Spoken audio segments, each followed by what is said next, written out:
qaar ka mid ah mas'uuliyiinta iyo wariyaasha madaxa bannaan ee ka howlgala magaalada Hargeysa ee caasimadda Somaliland ayaa kulan warbaahineed ay maanta qabteen waxaanay kaga hadleen xaaladda wariyaasha muddo ku xidhan magaalada Hargeysa iyagoo xukuumadda uu garwadeenka ka yahay mudane Muuse Biixi Cabdi ugu baaqay in si degdeg ah loo soo daayo. waxaan mar kale cambaaranaynaa anagoo wariyaasha Somaliland xadhiga wariye Xamse Geele iyo sawirqaadiisii Muxyidiin oo ku xidhan xabsiga degmada Mandheera anu waxa kamid ah wariyaashii booqday xabsigaasi Xamse xaaladiisu ma fiicna maadaama deegaankaasi iyo deegaan kulul oo dhul booraleeya marka waxaan ka codsanaynaa xukuumadda Somaliland in la tixgeliyo caafimaadka wariyahaasi iyo wariyaasha kale ku xidhan xabsiga Hargeysa ee uu kamid yahay mulkiile MMTV Maxamed Cabdi Shaqilig oo dhamaantood la soo daayo Somaliland dunida laba shay ka iibisa waa dimuqraadiyad iyo xorriyadda saxaafadda waxa moodaa labadiiba in walaac laga muujinayo runtii waxa ay darre weyneen maalmo baynu ka hadalno inuu wariyaa oo shaqo maalmeedkiisa ku jira waa faldambiyad gacanta kula jirin in sifa sharci darra lagu xidho arrintaasina waxay runtii ay dhaawac ku tahay oo dakhro waaweyn maalmo walba ay ku jiidaysaa xorriyatul qowlka iyo dimuqraadiyadda Somaliland ay ku faanto waana dad anigu waxaan u arkay in dad si gaar ah arrinta u bartilmaameedsanaya ay jiraan oo doonayaan in Somaliland ay ku dhaawacaan in maalin walba inaan suxufiya oo faldambiyad aan gacanta kula jirin in sifa sharci darra lagu qaato oo lagu xidho oo hadhowna intii la doono la haysto madaxweynaha Somaliland runtii oo ah odaygii qaranka waxaan ka codsan lahaa maadaama isagu maanta dalka ninka ugu sarreeya uu yahay in Somaliland maanta inan kasto ama qof kasto sifa sharci darra lagu xidha ay tahay in Somaliland sumcad darro weyn ku ah waxaan ugu baaqaynaa runtii sifaha markii hore loo qabtay waxaan u arkaynay sifa khaldan in loo qabtay sababtoo ah shaqadiisiiba ku jiray sida naloo xaqiijiyay oo shaqadiisii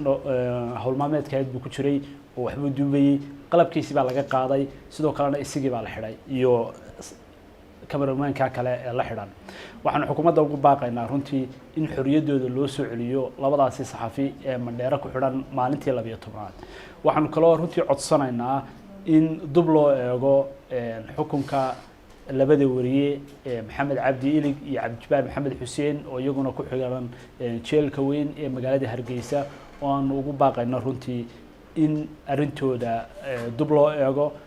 lana sii daayo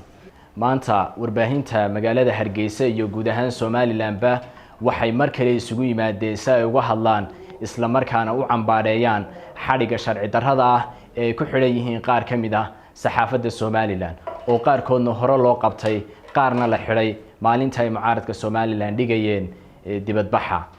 si gaar ah waxaan jecelahay maanta inaan isu dul taago anigu xadhiga wariye Xamse Geele oo xaaladiisa caafimaad aanay wanaagsanayn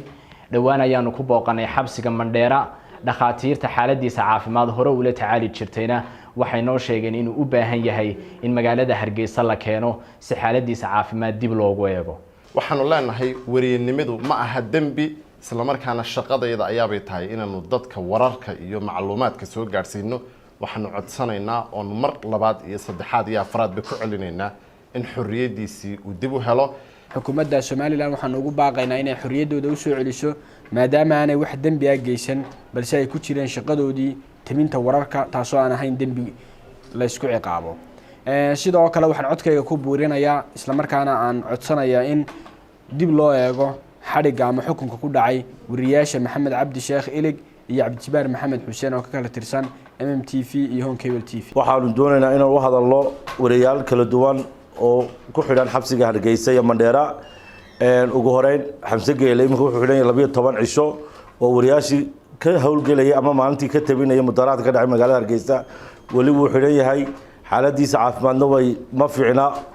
sida daraaddeed xukuumadda waxaan ugu baaqaynaa in xorriyadiisii loo soo celiyo si degdeg ah waxaanu si weyn uga soo horjeednaa isla markaana aanu u cambaareynaa xariga wariyaashii dhawaan la xidhay iyo waliba kuwii horeba xukuumaddu ay u xidhay xukuumaddana waxaan leenahay arrintaas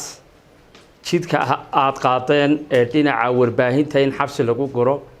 in qaarkood loo hanjabo in qaarkoodba si loola hadlo caburin dhammaanteeda waxaan isleeyahay dariiq saxa maaha waxaan saaxiibaday la qabaa dareenka ah in xorriyadooda dib loogu soo celiyo saxafiyiintaasi xidhan haddii uu khalad ka dhaco dee ilaahay baaba subxaana watacaala qofku khalad ka dhaco ka saamaxa markuu baryo codsiyada iyadii tirada badnaa xukuumaddu dheg jala qumaysiinin waxaan rajaynayaa kan inuu noqon doono kii ugu dambeeyey ee ay naga aqbali doonto waxaanu aad iyo aada uga xunnahay oonu cambaareynayna xadhigga wariyayaasha ku xidhan magaalada Hargeysa labadii wariye ee ugu dambeeyey ee hadda ay ka soo wareegtay 12 cisho ee sawir qaadaha iyo waliba Xamse Geyle oo hadda la sheegay in xaaladiisa caafimaad aanay wanaagsanayn waxaan xukuumadda ka codsanaynaa in labada wariye iyo wariyaashii hore loo xukumayba xorriyadoodii loo soo daayo. halkan maanta waxaanu ka cambaareynaa haddaan nahay bahas xaafadda Somaliland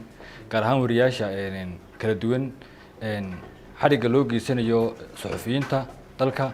gaar ahaan labada suxufi ee ugu dambeeyay ee haatan 12 maalmood ama muddo 12 maalmood ku xidhan jeelka Mandheera oo kala ah Xamse Geyle iyo oo ka tirsan Telefishinka TV iyo maxaan ku leeyahay cameramanka ama